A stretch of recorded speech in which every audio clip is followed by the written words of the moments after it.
In the hushed quiet of a grand suburban home, steeped in the scent of old books and fresh grief, 58-year-old Amelia stood as a ghost in her own life. Just days after burying her beloved husband Richard, the world she had carefully built over 2 decades was about to be shattered, not by the weight of her loss, but by the cold ambition of the son she had tried to love as her own. What began as a somber morning of mourning would take a shocking turn, as her stepson, Leo, delivered a heartless ultimatum. He intended to cast her out, to erase her from the home she had shared with his father. But as he moved to claim his inheritance, Leo was oblivious to a powerful secret nestled within his father's final will, a secret that would not just change his future, but redefine Amelia's entirely. Before we jump back in, tell us where you're tuning in from, and if this story touches you, make sure you're subscribed, because tomorrow, I've saved something extra special for you. The silence in the house was a living thing. It was heavier than the antique grandfather clock in the hallway, deeper than the velvet curtains that drank the morning light. For 22 years, this house had been filled with the sounds of a life Amelia cherished. Richard's booming laughter, the clinking of wine glasses as they hosted friends, the soft murmur of the television during their quiet evenings. Now the silence was an oppressive blanket, suffocating the memories and leaving only the cold, hard reality of her loss. Richard was gone. The funeral had been 3 days ago. A whirlwind of black suits, murmured condolences, and the hollow ache of finality. Amelia had moved through it in a daze, supported by friends who formed a protective circle around her. But now the friends had returned to their own lives, and the house was just a house, its warmth extinguished with Richard's last breath. Her stepson, Leo, had been a phantom at the funeral. He'd stood at a distance, his face a mask of stoic indifference, accepting sympathies with a curt nod. He hadn't shed a tear, not one that Amelia had seen. At 35, Leo was the very image of his father in his youth, tall, with the same dark hair and sharp jawline, but he lacked Richard's warmth. Where Richard's eyes had crinkled with kindness, Leo's were chips of cold slate. He had his father's ambition, but none of his grace, a fact that had been a quiet source of pain for Richard for many years. The relationship between Amelia and Leo had always been one of careful navigation. She had entered his life when he was 13, a boy already bristling with resentment from his parents' bitter divorce. She had tried, truly tried, to bridge the gap, but Leo had always seen her as the usurper, the woman who had taken his mother's place. Over the years, their interactions had settled into a pattern of polite but distant formality. He called on holidays, sent impersonal gifts, and referred to her as Amelia, never Mom, a title she had never asked for but whose absence always stung. She was in the kitchen, staring into a cup of tea that had long gone cold, when Leo entered. He didn't make a sound, but his presence filled the room, sucking the air out of it. He was dressed in a crisp, dark suit, looking more like a banker about to foreclose on a property than a son in a house of mourning. He didn't look at her, his gaze sweeping over the kitchen, the custom oak cabinets Richard had designed, the Italian tile they had picked out together on a trip to Tuscany, the small herb garden on the windowsill she tended with loving care. His eyes were not seeing memories. They were assessing assets. "Amelia," he said, his voice devoid of any emotion. It was the same tone he used to discuss stock portfolios or business mergers. "We need to talk about the arrangements." Amelia's heart, already a bruised and tender thing, clenched. She thought he meant the remaining funeral bills, the thank you cards that needed to be sent. "Of course, Leo. I have the folder from the funeral home right here." He held up a hand, cutting her off. "Not those arrangements. The house." He finally looked at her, his gaze direct and unpitying. "I'll be putting it on the market at the end of the month. I've already spoken to a realtor. They'll want to stage it, of course, which means it needs to be vacant. I'll give you a week to gather your personal effects and find somewhere else to go." The words hung in the air, sharp and glittering with cruelty. A week. 7 days to dismantle a life of 22 years. To pack up the photos, the books, the clothes, the memories. To leave the home she had built with the love of her life. Amelia felt the blood drain from her face. The room tilted, the edges of her vision blurring. She gripped the edge of the marble countertop, the cold stone a stark contrast to the fire of disbelief and pain igniting in her chest. "A week?" she whispered, the words catching in her throat. "Leo, this is my home." "It was my father's home," he corrected her, his voice flat and final. "And now it's part of his estate. My estate. I need to liquidate the assets to move forward with my own plans." His own plans. He spoke as if his father's death was not a tragedy, but a business opportunity. An inconvenience that, once dealt with, would pave the way for his own enrichment. The sheer callousness of it was breathtaking. He wasn't just asking her to leave, he was erasing her. He was treating her like a temporary tenant whose lease had expired. The woman who had nursed his father through 2 bouts of pneumonia, who had managed his medications after his heart surgery, who had held his hand through the final, terrifying weeks of his illness. This woman was now being told to pack her bags and disappear. But where am I supposed to go? The question was a plea, a desperate appeal to a humanity she suddenly realized he did not possess. Leo shrugged, a gesture of supreme indifference.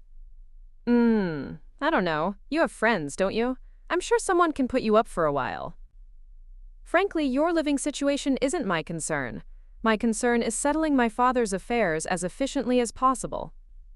He pulled a pristine white business card from his wallet and placed it on the counter. "This is a moving company I've used. They're very efficient. Just send me the bill." He turned to leave, his duty done, his decree delivered.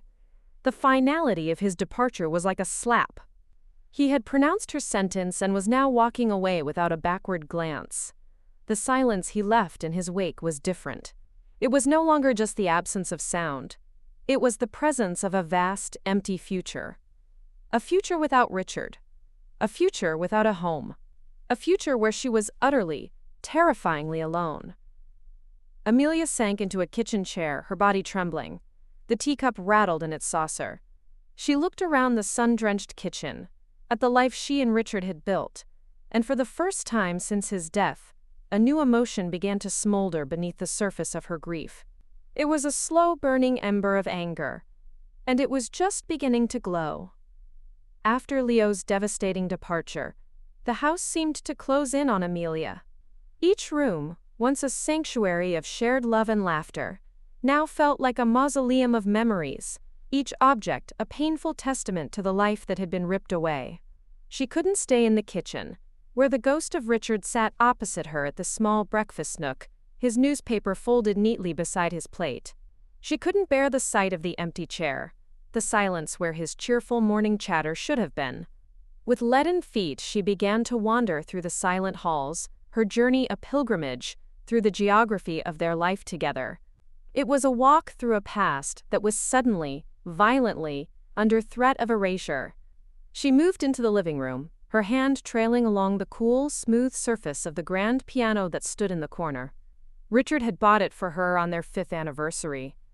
She wasn't a virtuoso, but she could play, and Richard had loved to listen. He would sit in his favorite leather armchair, a glass of scotch in hand, and close his eyes as she played Debussy or Chopin, the melodies filling the high-ceilinged room. He'd always request Clair de Lune, calling it their song. Now the polished wood reflected a distorted, lonely image of her face. The keys were cold and silent beneath her trembling fingers. She could almost feel the weight of Leo's gaze on the piano, not as an instrument of beauty and memory, but as a line item on an inventory sheet, its value calculated in dollars and cents, its sentimental worth completely irrelevant. Her gaze drifted to the mantelpiece above the fireplace. It was a crowded landscape of their shared history. There was a photo of their wedding day. Amelia, at 36, radiant in a simple ivory dress, her smile genuine and full of hope. Richard, a handsome 50, his eyes alight with a love so profound it seemed to leap from the photograph. He had been a widower for years, convinced he would never find love again, and Amelia, divorced and childless, had thought the same. Their meeting had been serendipitous, a chance encounter at a friend's art gallery. They had talked for hours, a connection so instant and deep it felt like coming home. Next to the wedding photo was a picture of them in Paris, kissing atop the Eiffel Tower, looking like a pair of giddy teenagers. And another from a trip to the Grand Canyon, their faces etched with awe at the vast, rugged beauty of the landscape. Scattered among their adventures were the few photos that included Leo. One from his college graduation stood out. He stood between his father and Amelia, a polite distance on either side of him, his smile tight and forced. Richard's arm was around Amelia's shoulder, but his other hand rested awkwardly on Leo's back, a gesture of connection that wasn't quite returned. Amelia remembered that day vividly. She had tried to engage Leo, asking about his plans, his friends, but his answers were monosyllabic, his attention elsewhere. He had treated her with the same cool detachment he'd shown since she'd married his father, as if her presence was a temporary inconvenience he had to endure for his father's sake. Richard had seen it, of course. Later that night, he had sighed and said, "He'll come around, Amy. Just give him time. He's got a good heart under all that armor." But time had only hardened the armor, the good heart remaining elusive, if it was ever there at all. Preparing and narrating this story took us a lot of time, so if you are enjoying it, subscribe to our channel. It means a lot to us. Now back to the story. Amelia continued her sorrowful tour, climbing the sweeping staircase to the second floor. She paused at the top, her hand on the worn oak banister, and looked down at the entryway. She remembered the day they moved in, the boxes piled high, the echo of their laughter as they planned where everything would go. "This is our forever home, Amy," Richard had declared, spinning her around in the empty foyer. "A place for us, a place for our future." And it had been. It had been the backdrop for every joy and every sorrow for over 2 decades. Le Maître. She walked into Richard's study, the room that was most essentially him. The scent of old leather and his faint, spicy aftershave still lingered in the air. His desk was just as he'd left it, organized and meticulous. A stack of books on military history, his reading glasses resting on an open page. A silver-framed photo of her was positioned right in his line of sight. She picked it up, her thumbs stroking the cool glass. This was the room where he had worked, but it was also the room where they'd had their most important conversations. It was here, about a year ago, that Richard had grown serious, his expression clouded with a worry he rarely showed. He had been recovering from a minor heart scare, a warning shot that had reminded them both of their mortality. He'd called her into the study one evening, closing the door behind them. "Amelia," he'd begun, his voice heavy. "We need to talk about the will." He explained that his old will, drafted years before he met her, left the bulk of his estate to Leo. "It's not right," he'd said, his hand covering hers on the desk. "You are my wife, my partner in everything. This house, this life, it's ours, not just mine to be passed down." He'd confessed his deep-seated worry about Leo. "I love my son," he'd said, the words laced with pain, "but I'm not blind to his character. He's driven by money, Amelia, and he resents you. If I were to go, I'm afraid he wouldn't do right by you. I can't leave you to his mercy." It was then that he told her his decision. He was having a new will drawn up. One that would leave everything to her. The house, the investments, the savings, everything. He wanted to ensure her security, her independence, her right to live out her days in the home they had built, without fear or obligation. Amelia had protested, feeling a pang of guilt for Leo, despite their strained relationship. But Richard had been adamant. "This isn't about punishing Leo," he had insisted. "This is about protecting you. It's the last, most important thing I can do for you."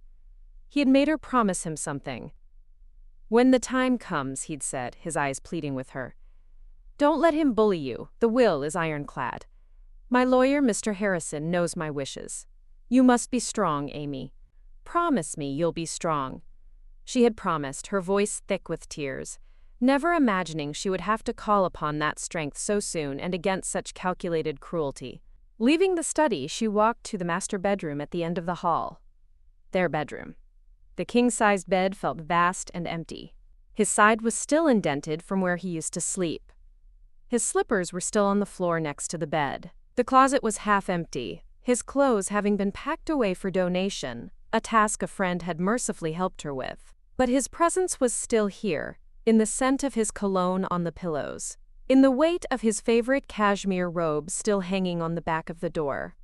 This room held the intimacy of their marriage, the quiet moments, the whispered secrets, the comfort of his arms around her in the dark. The thought of strangers, hired by Leo, coming into this sacred space, dismantling it, packing it into boxes labeled miscellaneous, was a violation almost too painful to comprehend. She sank onto the edge of the bed, the promise she made to Richard echoing in her mind. Be strong, Amy. But she didn't feel strong. She felt shattered, exhausted by grief, and utterly overwhelmed by Leo's heartlessness. He wasn't just taking a house, he was trying to steal her past and demolish her future. He was trying to render her invisible, to reduce her 22-year marriage to his father to a mere footnote in the story of the family fortune. As she sat there, surrounded by the ghosts of a beautiful life, the ember of anger that had sparked in the kitchen began to burn brighter.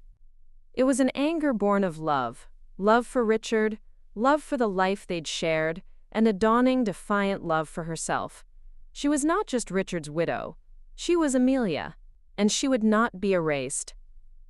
The hours after her walk through the house were a blur of numb disbelief. Amelia drifted from room to room, touching furniture, looking at photos, feeling like a visitor in her own life. The initial shock had given way to a profound sense of helplessness. Leo's words had been so absolute, his authority so unquestionable in his own mind, that she felt herself shrinking, her resolve wavering under the weight of his decree. The promise she'd made to Richard felt like a distant echo from another lifetime, a promise made by a woman who hadn't been broken by grief. How could she fight? What energy did she have to stand against a man so determined and so utterly devoid of compassion? She found herself in the sunroom, a space Richard had added for her because he knew how much she loved the light. She sank into a wicker chair, pulling a soft woolen throw over her legs, and did the only thing she could think to do. She called Clara. Clara was more than a neighbor. She was the sister Amelia never had. They had met 20 years ago when Clara and her husband moved in next door, and their bond had been immediate and unbreakable.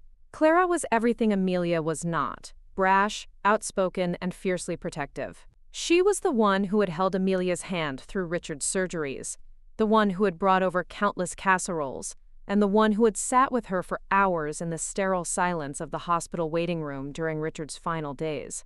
When Clara answered the phone, her voice was warm and full of concern. "Amy, honey, I was just thinking about you. How are you holding up?"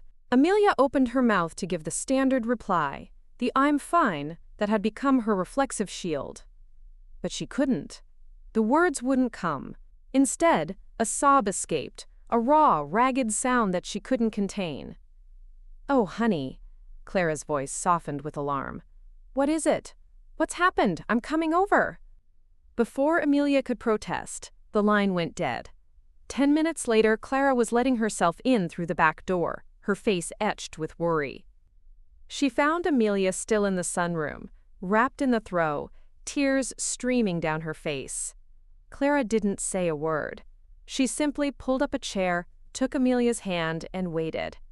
When the sobs finally subsided, Amelia, in a halting, broken voice, told her everything. She recounted Leo's cold, clinical speech, the one-week deadline, his casual dismissal of her entire life. As she spoke, she watched Clara's expression transform from concern to disbelief, and then to a slow burning, righteous fury. "He what?" Clara's voice was dangerously quiet. That little monster. He gave you 1 week?" Amelia nodded, wiping her eyes with the back of her hand. "He said the house is part of the estate, and he needs to liquidate. He told me my living situation wasn't his concern." Clara shot to her feet, pacing the small sunroom like a caged lioness. "Not his concern? Not his concern? The woman who dedicated 2 decades of her life to his father? The woman who held this family together with grace and love while he barely bothered to show up? I have seen you, Amelia. I have seen you run yourself ragged caring for Richard, especially these last 5 years.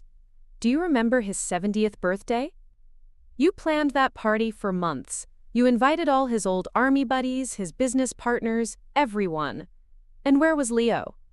He showed up 2 hours late, stayed for 45 minutes, and spent the entire time on his phone closing some deal. The memory was sharp and painful. Amelia had made excuses for him, telling guests he was incredibly busy, trying to smooth over the blatant disrespect. And Christmas? Clara continued, her voice rising.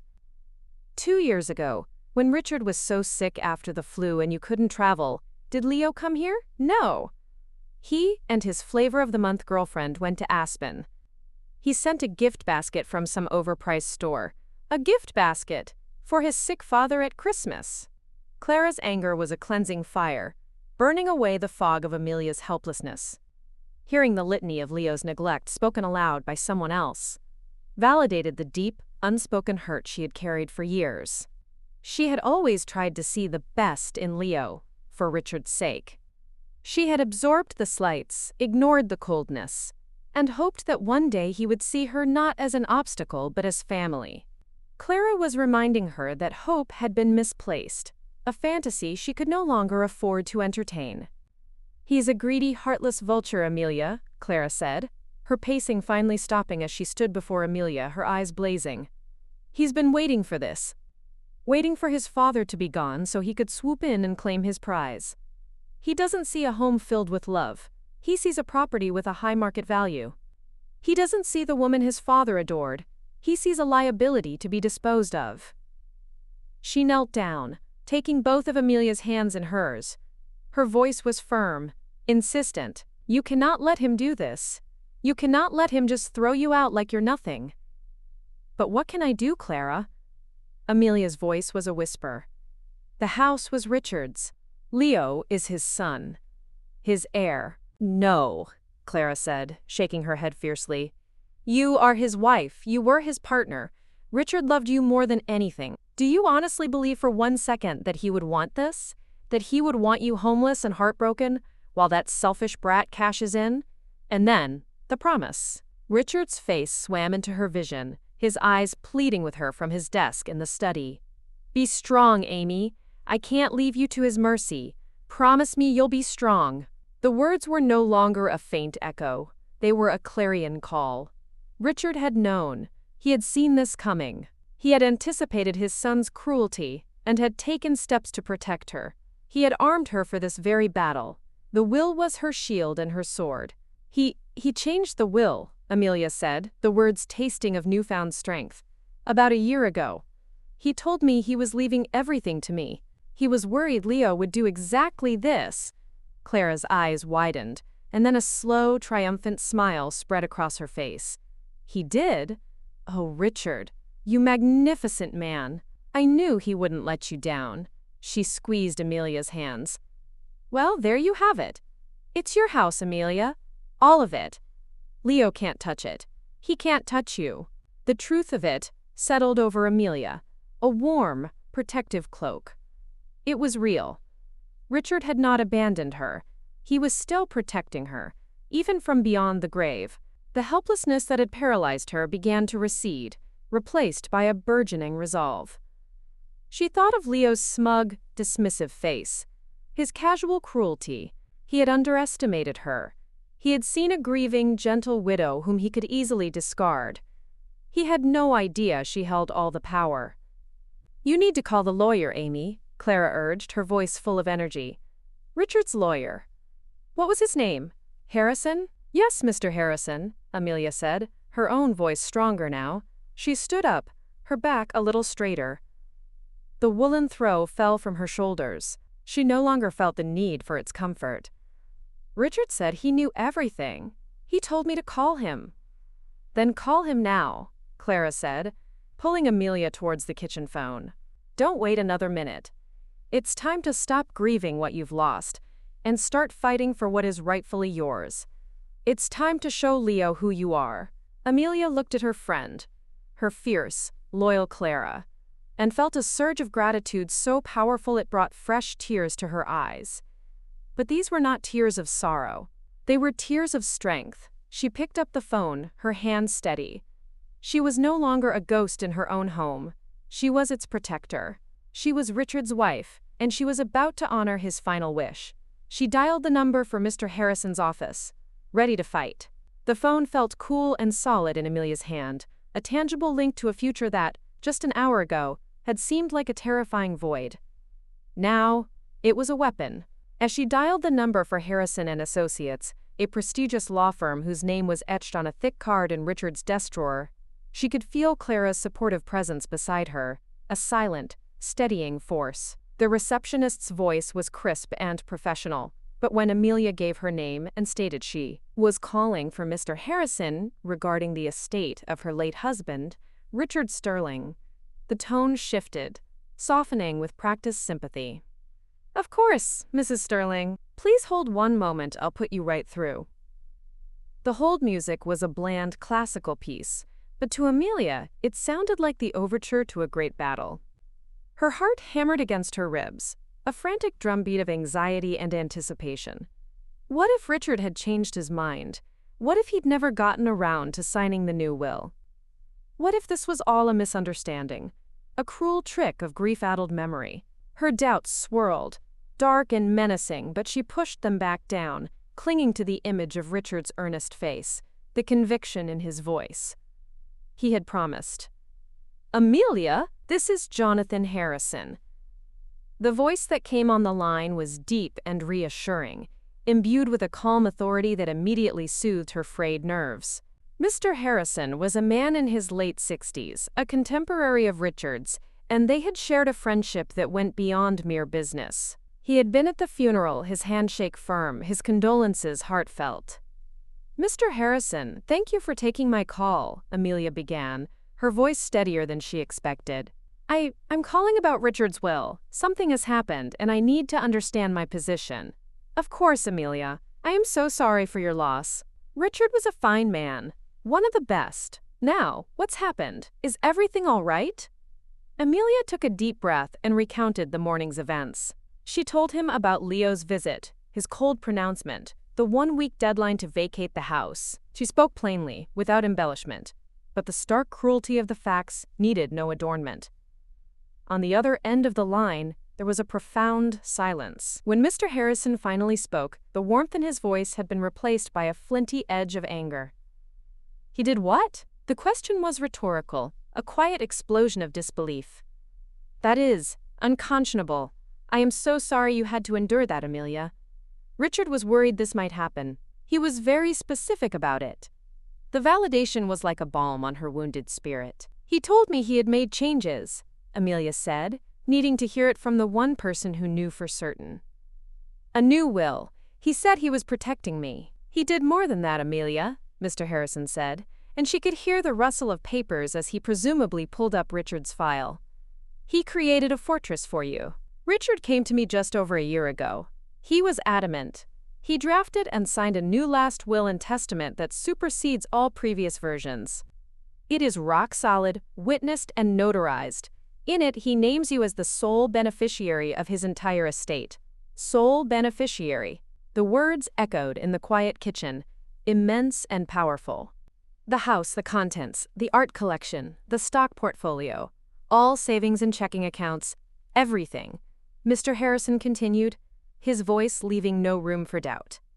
"It is all yours, Amelia, unequivocally. The property is in your name now, pending the final probate process, which is largely a formality in this case. Leo cannot sell it. He cannot evict you. He cannot so much as change a light bulb without your express permission. Legally, he has no more right to that house than a stranger on the street." Clara, who had been listening with rapt attention, let out a soft, triumphant gasp and squeezed Amelia's shoulder. Amelia felt a wave of relief so powerful it almost buckled her knees. She sank into a kitchen chair, the phone still pressed tightly to her ear. Richard had done it. He had kept his promise. He had built her a fortress. "What about Leo?" she asked, the question tasting of a strange mix of pity and defiance. "Did Richard leave him anything?" "Yes," Mr. Harrison said after a slight pause. "Richard loved his son, despite his frustrations. He wanted to leave him something that would, in his words, perhaps teach him the value of things that cannot be bought. He bequeathed to Leo his personal library of books, his collection of old military medals, and a handwritten letter. That is the entirety of his inheritance. A collection of books and medals. For a man who measured life in stock prices and property values, it was less than nothing. It was an insult, but it was also, Amelia realized, a profound statement. Richard had left his son a legacy of history, honor, and personal sentiment, the very things Leo had spent his life ignoring.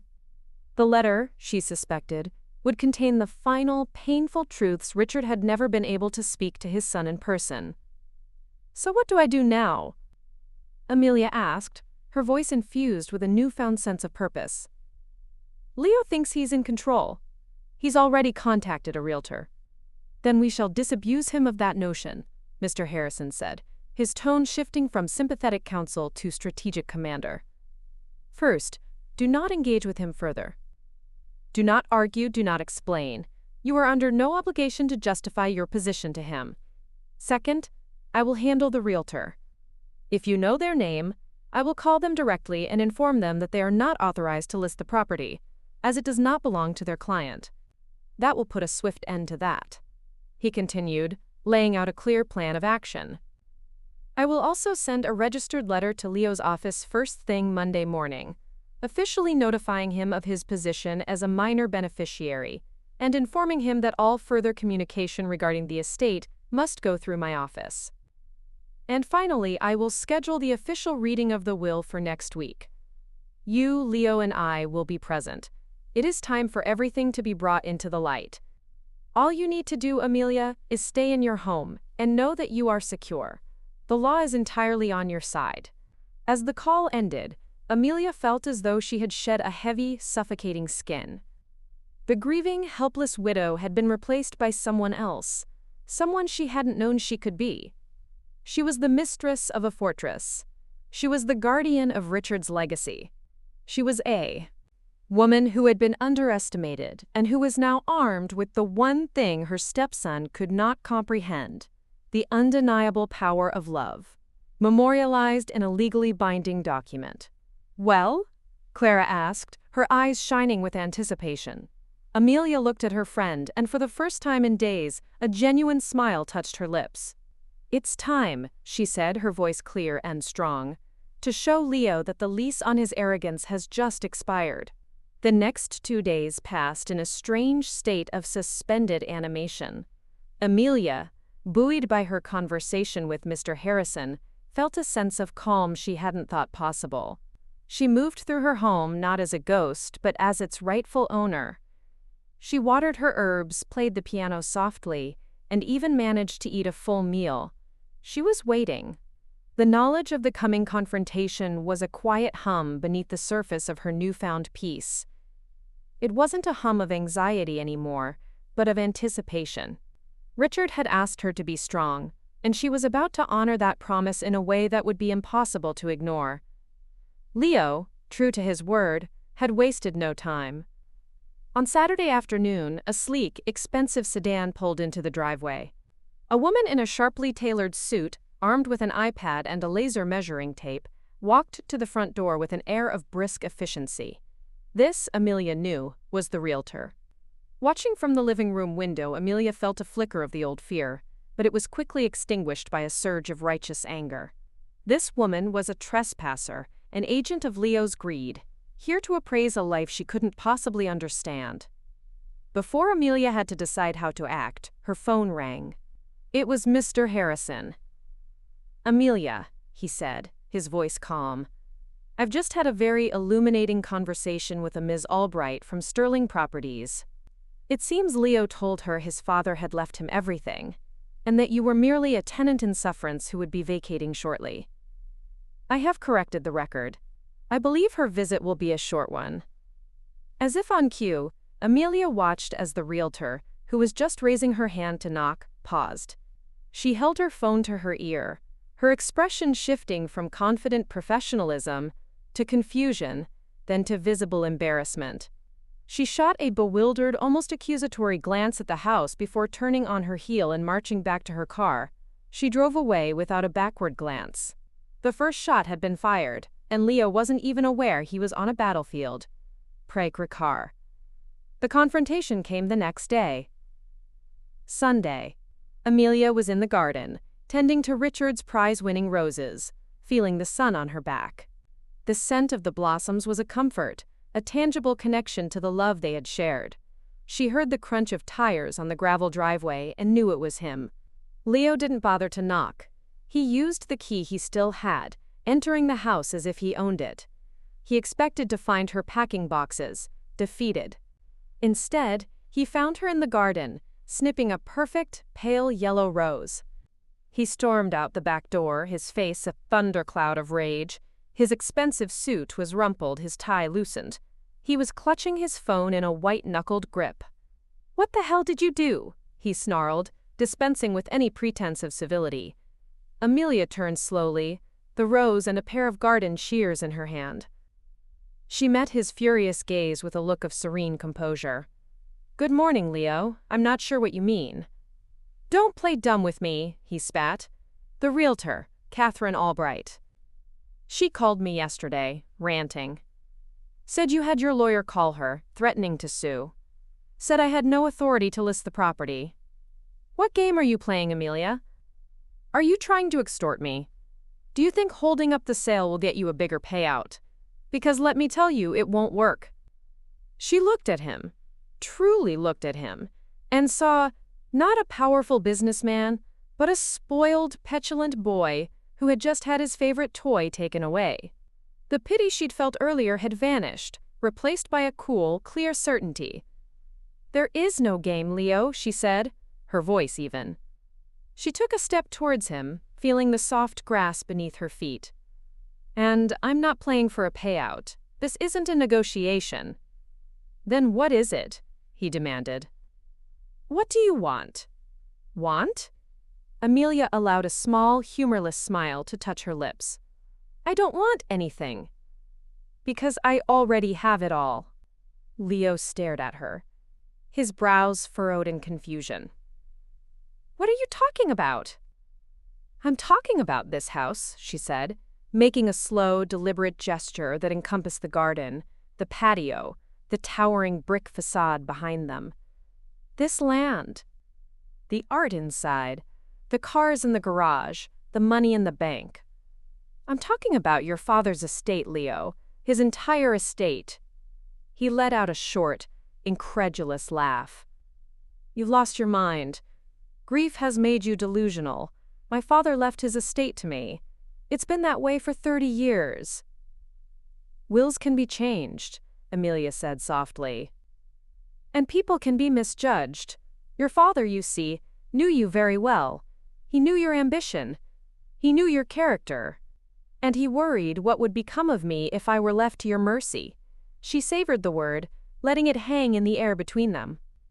"So about a year ago, he did what any loving and prudent husband would do. He protected his wife." The color began to drain from Leo's face as the implication of her words slowly dawned on him. His blustering rage was being replaced by a chilling stillness, the stillness of dawning horror. "You're lying," he whispered, the accusation weak, desperate. "Am I?" Amelia took another step closer. She had never stood up to him before, not in 22 years. The feeling was intoxicating. "Mr. Harrison, your father's lawyer would disagree. He seems to have a very clear, legally binding document that tells a different story, a story in which I am the sole beneficiary, a story in which you inherit his books, his medals, and a letter. He was very specific that you should receive the letter." Leo looked as if she had struck him. He staggered back a step, his mouth opening and closing silently. He was processing the impossible, that his entire life strategy, which had culminated in this moment of expected triumph, had just been obliterated.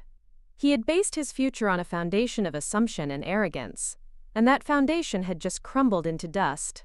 You manipulated him," he finally choked out, his eyes wild with accusation. "He was old, he was sick. You took advantage of him, you poisoned him against his own son."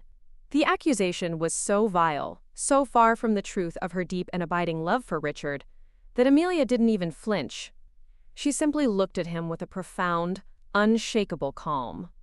"Your father was one of the sharpest men I have ever known, right up to his last day," she said, her voice cutting through his vitriol like glass. "He made his own decisions. He saw everything clearly. The only person who poisoned him against you, Leo, was you. With every missed birthday, every holiday you skipped, every time you treated him like a bank and me like a temporary fixture, he saw it all." She held up the yellow rose, its beauty a stark contrast to the ugliness of the moment. "This house is mine. Everything is mine. Mr. Harrison will be sending you a letter, and he is scheduling the official reading of the will for next week. You're welcome to attend. Until then," she said, her gaze sweeping over him, "I believe you are trespassing on my property. Please leave." She turned her back on him then, a gesture of ultimate dismissal, and walked back to her rose bushes. She could feel his stare burning into her, a potent cocktail of hatred, shock, and utter bewilderment. She heard him stumble away, his footsteps clumsy on the gravel. She heard his car door slam, the engine roar to life with a furious growl, and the squeal of tires as he sped away. Only then did she allow herself to tremble. She leaned against the warm brick of the house, the shears clattering to the ground. She had done it. She had faced the dragon and won. And in the quiet of her garden, with the scent of roses in the air, she finally understood. Richard hadn't just left her a fortress. He had shown her she had the strength to defend it all along. The week that followed the confrontation in the garden was one of the strangest of Amelia's life. After the furious squeal of Leo's tires faded and a profound silence descended, there were no more angry phone calls, no unexpected visits, no belligerent emails. It was as if Leo had ceased to exist. But his absence was a palpable presence, a vacuum of rage and thwarted ambition that seemed to suck the very air from the rooms. Amelia found herself waiting, bracing for the next assault, but none came. This quiet interval allowed her to fully inhabit her newfound strength. She walked through her home with a sense of ownership that was no longer just emotional but legal and absolute. She hired a locksmith to change the locks, a small but deeply symbolic act of reclaiming her sanctuary. Hearing the click of the new bolt sliding into place felt like a final seal on her fortress. Clara, ever her staunch ally, came over with a bottle of champagne to celebrate the occasion. "To new locks and new beginnings," Clara toasted, her eyes sparkling. "May no ungrateful whelps ever cross this threshold uninvited again." Despite the celebratory mood, Amelia's feelings were more complex than simple triumph. There was a deep, underlying sadness to it all. She had not sought this war. In a perfect world, she and Leo would be mourning Richard together, sharing memories, supporting one another. Instead, she was celebrating her victory over her late husband's only child. It felt wrong, even though she knew it was necessary. Every corner of the house that now brought her a sense of security also echoed with Richard's pained words about his son. "He's got a good heart under all that armor." Was he right? Or was that just the desperate hope of a loving father? This victory felt hollow, a painful reminder of a family that had never truly been whole. Meanwhile, Leo was spiraling. After speeding away from Amelia's house, his mind was a chaotic storm of denial and fury. He couldn't accept it. It was a trick, a lie, a delusion, brought on by a grieving, manipulative woman. He spent the first 2 days in a frenzy, calling every lawyer he knew, searching for a loophole, a weakness, a way to challenge a will he hadn't even seen. He called Mr. Harrison's office a dozen times. The first time, he was all blustering entitlement. "I am Richard Sterling's son," he'd roared at the receptionist. "I demand to speak to Mr. Harrison about the fraudulent changes made to my father's will." He was politely but firmly told that Mr. Harrison would only speak with him at the official reading. His subsequent calls grew more desperate, his threats of legal action more frantic, but he was met with the same implacable wall of professional calm. The fortress Richard had built was not just for Amelia, it was designed to withstand his own son's fury. Defeated by the law, Leo turned his rage back to Amelia. He drove by the house late at night, parking across the street, staring at the warm, glowing windows. He saw her shadow moving inside, the silhouette of a woman living peacefully in his house, spending his inheritance. He saw her as a thief, a cunning interloper who had played the long game and won. He never once considered the truth of her words, that his own actions had forged the keys to his disinheritance. In his mind, he was the victim, the rightful heir cheated of his birthright. The silence from him was not one of acceptance. It was the silence of a predator gathering its strength, waiting for the moment to strike. Amelia felt his unseen presence. Sometimes she would catch a glimpse of a familiar car at the end of the street or feel a prickling sensation on the back of her neck, as if she were being watched. She reinforced the security system Richard had installed years ago, a system she now understood was as much for her as it was against burglars. The week leading up to the will reading was not peaceful. It was a ceasefire, a tense pause in a war she knew was far from over. It was the heavy, suffocating weight of a silence that was about to break. The offices of Harrison and Associates were the epitome of old-world law. Walls paneled in dark mahogany, shelves lined with leather-bound legal texts, a scent of paper and polish hanging in the air. It was a place that spoke of permanence, tradition, and the unassailable power of the written word. Amelia arrived with Clara, who had insisted on accompanying her for moral support. Seeing Leo's car already in the parking lot, a sleek black beast of a vehicle, had made Amelia's stomach clench, but Clara's presence beside her, solid and reassuring, gave her strength. They were shown into a conference room. Leo was already there, seated at one end of a long, polished table. He looked gaunt, his expensive suit hanging loosely on his frame. Dark circles ringed his eyes, which were filled with a restless, burning resentment. He didn't acknowledge Amelia's entrance beyond a slight tightening of his jaw. He looked like a man who had been consumed by his own anger for a week. Mr. Harrison entered last, carrying a single, thick envelope. His demeanor was somber and professional, but he gave Amelia a brief, encouraging nod. "Thank you both for coming," he said, taking his seat at the head of the table. "We are here today for the formal reading of the last will and testament of Richard Charles Sterling, executed on May 14th of last year." He broke the seal on the envelope and took out the document. The air in the room was thick with tension. As Mr. Harrison began to read in his steady, measured voice, Amelia felt a strange sense of detachment, as if she were watching a play. He went through the standard legal clauses, the formal language, a stark contrast to the raw emotions simmering just beneath the surface. Then he reached the dispositive provisions, the heart of the matter. "To my beloved wife, Amelia Sterling," he read, his voice clear. "In gratitude for 22 years of unwavering love, partnership, and devotion, a love that was the greatest joy of my life, I bequeath my entire estate, real and personal, of whatsoever kind and wheresoever situated." He continued, listing the house, the accounts, the investments, his voice a hammer, driving nails into the coffin of Leo's expectations.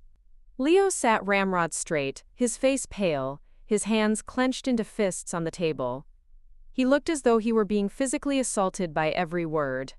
Mr. Harrison paused, then continued. "To my son, Leo Richard Sterling," he read, and Leo leaned forward, a flicker of desperate hope in his eyes. "I bequeath my complete library of books, my collection of military medals awarded to his grandfather, and the sealed letter accompanying this will. It is my deepest hope that he will come to understand that a man's true wealth is not in what he accumulates, but in the honor, knowledge, and love he leaves behind." The finality of it was crushing. Leo let out a choked, strangled sound. "This is a joke," he rasped, his voice raw. "She brainwashed him. That is not my father's will." "I can assure you, Leo, it is," Mr. Harrison said, his voice firm but not unkind. "I was with him. His mind was perfectly clear, and his intentions were absolute. He signed it in the presence of 2 witnesses from my staff." He pushed a sealed envelope across the table toward Leo. "This is the letter he wrote for you." With trembling hands, Leo took the letter. The room was utterly silent as he tore it open. Amelia watched as his eyes scanned the page. his expression shifting from anger to stunned disbelief. And then, finally, to something that looked like devastation. His face, which had been a mask of rage, began to crumple. His shoulders sagged. The armor he had worn for a lifetime finally cracked. He looked up, not at Amelia, but at the empty space beside her, as if he could see his father sitting there. And then, for the first time since Richard's death, Leo began to cry, not with quiet sobs, but with harsh, ragged gasps of a man utterly broken, a lifetime of suppressed grief and regret pouring out of him. The sound was terrible, the cry of a boy who had just realized he had lost his father twice, once to death, and once, long ago, to his own choices. The letter, Amelia knew, had delivered the final, painful truth in Richard's own words, a truth more powerful than any legal document. Leo didn't stay long after his breakdown. He shoved the letter into his pocket, pushed himself away from the table with a violent scrape of his chair, and stumbled from the room without a word, his face a ruin of tears and shame. Mr. Harrison and Clara both looked at Amelia, their expressions a mixture of pity and concern. "Are you all right?" Clara asked softly, placing a hand on her arm. Amelia nodded, though she felt hollowed out. The victory she had fought for felt like ashes in her mouth. Watching Leo's utter collapse had not brought her satisfaction, only a profound, aching sadness for the man Richard had loved, for the son who had lost his way so completely. There were no winners in this room, only different degrees of loss. The drive home was quiet. When Amelia walked into her house, legally, morally, and absolutely, the silence felt different again. It was no longer the heavy weight of grief or the tense silence of a ceasefire. It was a peaceful quiet, the silence of resolution. The war was over. She had her fortress. But a fortress can also be a prison. As the days turned into a week, Amelia found herself rattling around the large, empty house. The ghosts were still there, but now they were joined by the fresh, painful memory of Leo's brokenness. She saw Richard's disappointment in every room, heard his sad sighs in the rustle of the leaves outside. The security she had won felt isolating. She had been so focused on fighting for her home that she hadn't thought about what she would do once it was truly hers. Clara, with her usual sharp intuition, saw the shift in her. "You won, honey," she said one afternoon over tea. "You can't let him make you feel guilty for it. This was all his own doing." "I know," Amelia said, staring into her cup. "But the house feels too big now, too quiet. It was our home, Richard's and mine. Now it's just my house." It was that night that Amelia finally understood. Richard hadn't just given her a fortress to hide in, he had given her a foundation to build a new life upon. He had given her freedom. Freedom from financial worry, freedom from Leo, and the freedom to choose her own future. Staying in this house, surrounded by the memories of a life that was over, was not what he would have wanted. He would have wanted her to live. Midishalati. The next morning, with a clarity that felt like a gift, Amelia called a different real estate agent, a woman Clara recommended, known for her kindness and integrity. "I'm thinking of selling my house," Amelia said, her voice clear and light. When the agent came, she didn't see assets and line items. She saw a beautiful home filled with love, and she listened as Amelia told her its story. A few weeks later, the house was sold to a young family with 3 noisy, laughing children. Amelia watched them run through the garden and knew she had made the right choice. The house deserved laughter again. With the proceeds, a fortune she had never imagined, Amelia bought a smaller, sun-filled condominium in a vibrant community by the coast, 2 hours away. It was close to a university that offered art history classes, something she'd always wanted to take. It had a balcony that overlooked the ocean and was just big enough for her, a guest room for Clara, and the cherished memories of Richard that she chose to keep. The photos, his favorite books, the small painting from their trip to Tuscany. She never heard from Leo again. Mr. Harrison told her that he had sold his business, left the country, and disappeared. She didn't know what was in the letter Richard wrote, but she prayed that one day, wherever he was, Leo would finally understand the value of the legacy his father had tried to leave him. One evening, sitting on her new balcony, Watching the sunset paint the sky in shades of coral and gold, Amelia raised a glass of wine.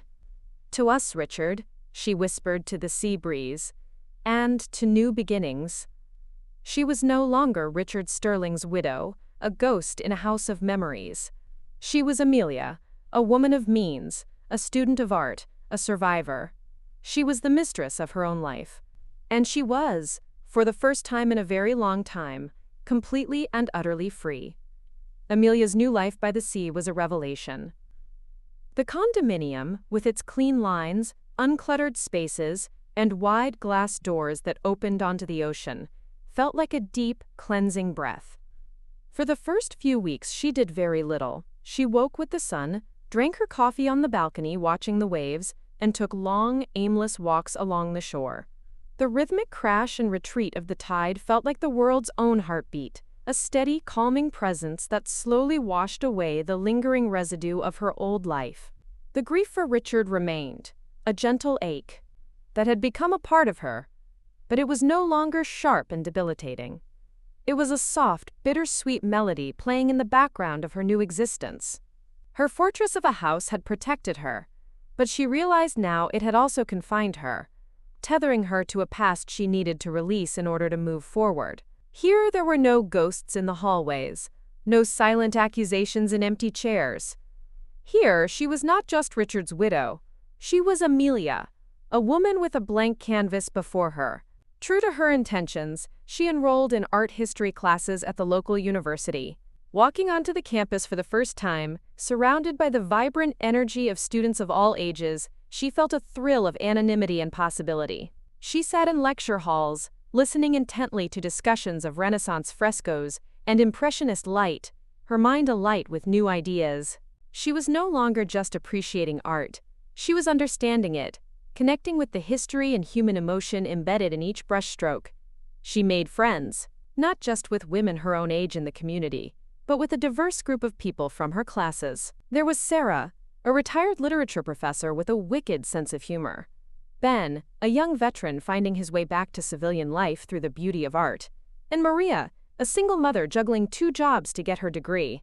They would gather at a local cafe after class, their conversations ranging from the chiaroscuro of Caravaggio to the challenges of their own lives. For the first time in years, Amelia was part of a community that saw her simply as her, not as Richard Sterling's wife or Leo's embattled stepmother. Clara drove down to visit at least once a month, marveling at the transformation. "You look 10 years younger," she declared during one visit as they sat on the balcony. "It's the sea air, and the lack of familial drama." "It's the freedom," Amelia corrected her gently. "I didn't realize how heavily the role of Mrs. Sterling weighed on me until I was able to set it down. I loved Richard, I loved our life, but so much of my identity was tied up in him, in that house, in that world." She began to paint again, something she hadn't done since before she was married. She set up a small easel on her balcony and tried to capture the ever-changing colors of the ocean. Her first few attempts were clumsy and tentative, but she wasn't painting for an audience. She was painting for herself, for the simple joy of creation. She found that mixing colors and stroking them onto canvas was a form of therapy, a way to process emotions that had no words. She painted the deep blues of her lingering grief, the bright, hopeful yellows of her new friendships, and the fiery oranges of her rediscovered strength. 1 year bled into 2, and then 3. Amelia's life settled into a comfortable, joyful rhythm. She traveled, taking a trip to Italy with Sarah to see the masterpieces they had studied, walking through the Uffizi Gallery in Florence not as a tourist, but as a student, seeing the art with new eyes. She volunteered at a local gallery, sharing her passion with others. Her condominium was filled with books, art supplies, and photos of her new friends. The grand, imposing portrait of her and Richard from their wedding day was replaced by a collage of snapshots, Clara laughing on the beach, Ben proudly displaying his degree, Maria's children covered in finger paint. She had proven to herself and to the world that she was not a fragile appendage to a powerful man. She was the architect of her own happiness. The fortress Richard had built for her had served its purpose. It had been a shelter in the storm, but she had been wise enough to know when it was time to walk out of the shelter and into the sun. She rarely thought of Leo anymore. He was a figure from a different life, a painful chapter in a book she had long since finished reading. She assumed he was out in the world somewhere, chasing the wealth he believed was his birthright. She had found a different kind of wealth, one measured in friendship, knowledge, and the quiet satisfaction of a life lived authentically. She believed the story was over, that all its characters had played their final parts. She was wrong. 4 years after she had sold the house and moved to the coast, an envelope arrived in her mailbox that felt like a dispatch from another dimension. It was a long, cream-colored business envelope, and the return address was a law firm she didn't recognize, this one based in San Francisco. Her name was typed neatly on the front. There was nothing about it that should have been alarming, yet as she held it, a strange sense of unease trickled through her. She took it inside, placing it on the small kitchen counter that looked out over the sea. For a moment she was tempted to throw it away, to not disturb the hard-won peace she had cultivated. But curiosity, and a sense of unfinished business she hadn't realized she was carrying, won out. With a steady hand, she slid it open with a butter knife. The letter inside was from a lawyer named David Chen. The language was formal, but the message was deeply personal. "Dear Mrs. Sterling," it began. "I am writing to you at the behest of my late client, Mr. Leo Sterling. Mr. Sterling passed away 2 weeks ago in a small village in Thailand." Amelia's breath caught in her throat. Leo was dead. The news hit her not with a sense of shock or triumph, but with a profound and unexpected wave of sorrow. He would have been only 39. So young, so full of rage and potential. "Mons," she read on, her hands trembling slightly. "Mr. Sterling lived a very simple life for the past 4 years. He left specific instructions in his will for me to contact you upon his passing. He did not wish for a funeral or a memorial. He wished only for 2 things to be delivered to you. The first is the original, sealed letter from his father, which he instructed me he never opened. The second is a personal letter he wrote to you himself. Claf. Enclosed you will find both documents. He asked that you read his father's letter first. My condolences for this complicated loss." Inside the larger envelope were 2 smaller ones.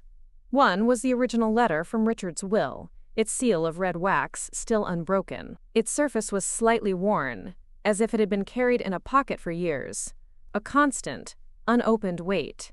The other was a simple plain envelope with "Amelia" written on the front in an unfamiliar, spidery hand. Amelia sank into a chair, her mind reeling. He never opened it. For 4 years, Leo had carried his father's final words with him, a testament he refused to read. Why? Was he too afraid? Too proud? Or was the pain of that day in the lawyer's office so absolute that he couldn't bear to face it? Chebicham, she looked at the 2 letters lying on her table, 2 ghosts from her past. One from the husband she had loved with all her heart, the other from the stepson who had caused her so much pain. For 4 years she had built a life entirely separate from them. Now, with this single piece of mail, she was pulled back into the heart of their family tragedy. Her first instinct was to burn them both, to refuse this final intrusion. Her life was good now. It was peaceful. What could be gained from reopening these old wounds? But she thought of Richard, of his desperate desire for his son to understand. And she thought of Leo, alone in a village in Thailand, his life cut short. What had happened to him in those 4 years? What had led him to this final, quiet act of reaching out to her? With a sigh that seemed to carry the weight of years, she picked up the letter from Richard. The wax seal crumbled under her thumb. She was not just opening a letter, she was finally closing a chapter. She owed it to Richard, and perhaps even to Leo, to see the story through to its very end. The paper of Richard's letter was thick and expensive, the kind he reserved for important correspondence. The ink was a deep, dark blue, his handwriting a familiar, elegant script that slanted slightly to the right.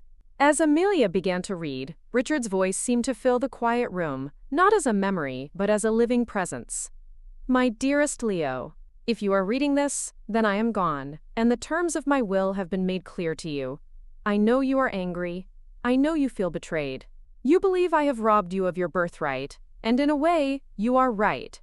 I have deliberately kept from you the material wealth you have spent your life expecting. I have not done this out of spite, though I cannot deny my profound disappointment. I have done this out of a desperate, and perhaps foolish, father's love. From the day you were born, I wanted nothing more than your happiness. For years I believed that meant providing you with every advantage. The best schools, the financial backing for your ventures, a safety net you never had to see but that was always there. I thought that by giving you everything you would have the freedom to become a great man. I have come to realize too late that in giving you everything, I may have deprived you of the one thing you needed most, the struggle to build your own character.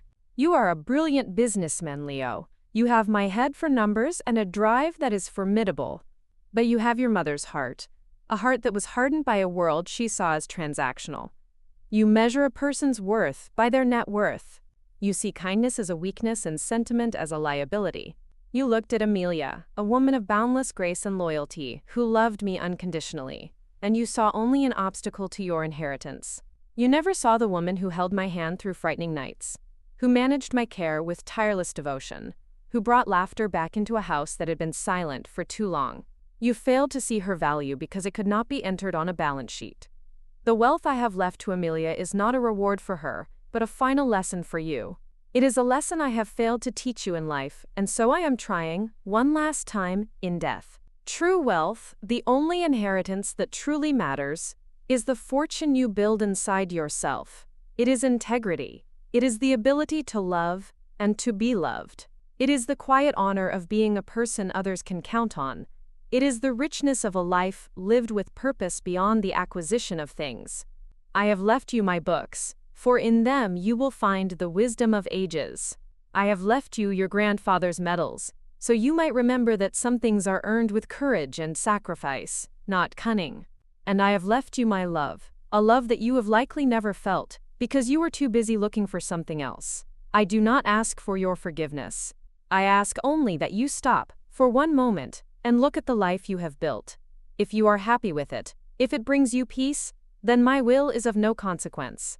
But if you find, in the quiet moments, that something is hollow within you, know that it is a hollowness no amount of money can ever fill.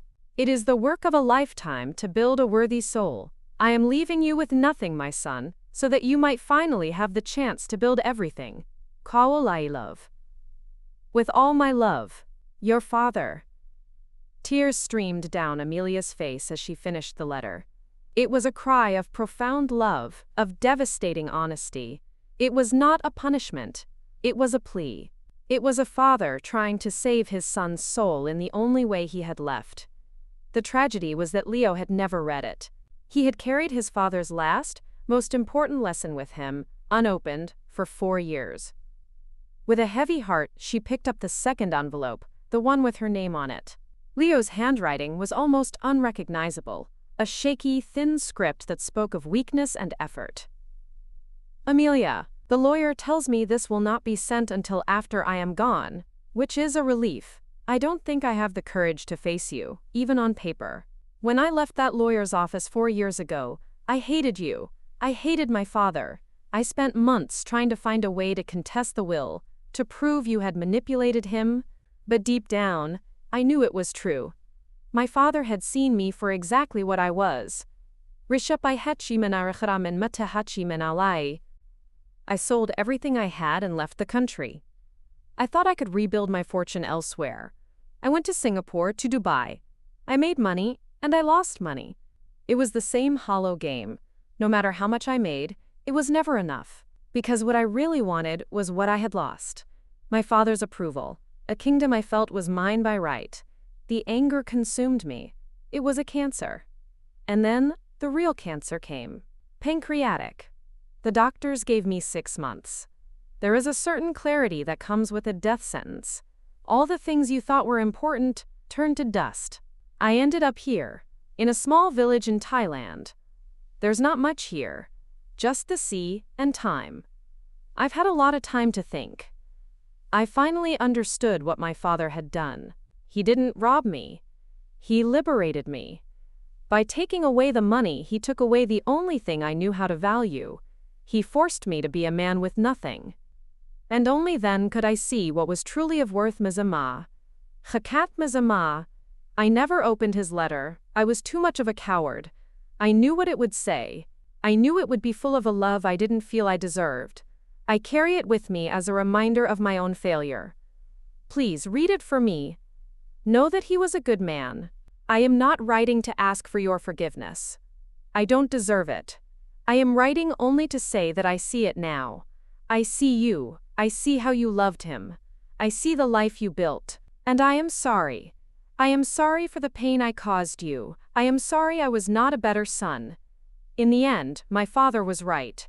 His true wealth was the love you shared, an inheritance I was too blind to see. Goodbye, Amelia. Leo. Amelia set the letter down, her heart an aching mix of sorrow and grace. The anger she had held for Leo, an emotion she hadn't even realized was still lingering, finally dissolved. He had understood.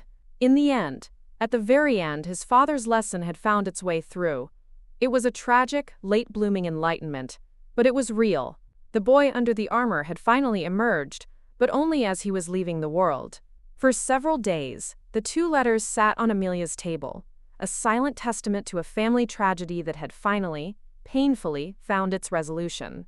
She reread them several times, absorbing the weight of Richard's love and the quiet humility of Leo's final words. The story was not what she thought it was. It wasn't a simple tale of a greedy son and a victorious widow. It was a story about a father's desperate attempt to teach a final lesson, and a son who, in his own broken way, had finally learned it. Her peaceful life no longer felt interrupted by the letters. Instead, it felt completed by them. The final, ragged puzzle piece had been put into place, and the picture, while heartbreaking, was whole. She was the sole keeper of their story now, the one left to bear witness to their final exchange. A week later, Amelia walked down to the shore at sunrise. She had the two letters in her pocket. The air was cool and salty, and the sky was just beginning to blush with the colors of dawn. She found a secluded spot by a cluster of rocks away from the early morning joggers and dog walkers. She took out Richard's letter first, read it one last time, then folded it carefully. She did the same with Leo's. She hadn't built a fire or planned any grand ceremony. The moment felt too personal, too quiet for that. She simply held the letters in her hand, thinking of the two men, father and son, bound by a love that had manifested in such a painful, complicated way. She thought about forgiveness. Forgiving Leo was surprisingly easy now. His apology had been absolute, his suffering palpable. Forgiving herself for the anger she had held on to was harder, but necessary. But the most important act was one of release, releasing them both from the tragedy of their story. Releasing herself from the role of its keeper, she began to tear the letters into small pieces. Not with anger, but with a gentle, deliberate tenderness. She tore through Richard's elegant script and Leo's shaky hand, reducing their words to tiny, unreadable fragments.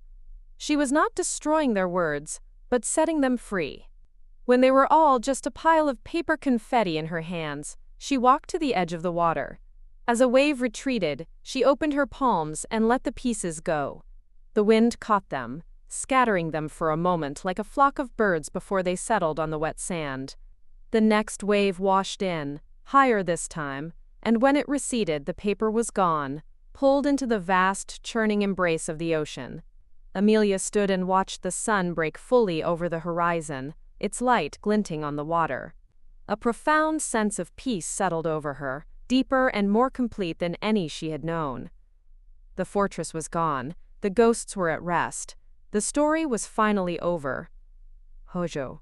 She turned and walked back toward her home, her shadow long in the morning light. She had a painting she wanted to finish. It was a seascape, full of deep blues, soft grays, and the bright, brilliant gold of a new day. Up next, you've got two more standout stories right on your screen. If this one hit the mark, you won't want to pass these up. Just click and check them out. And don't forget to subscribe and turn on the notification bell so you don't miss any upload from us.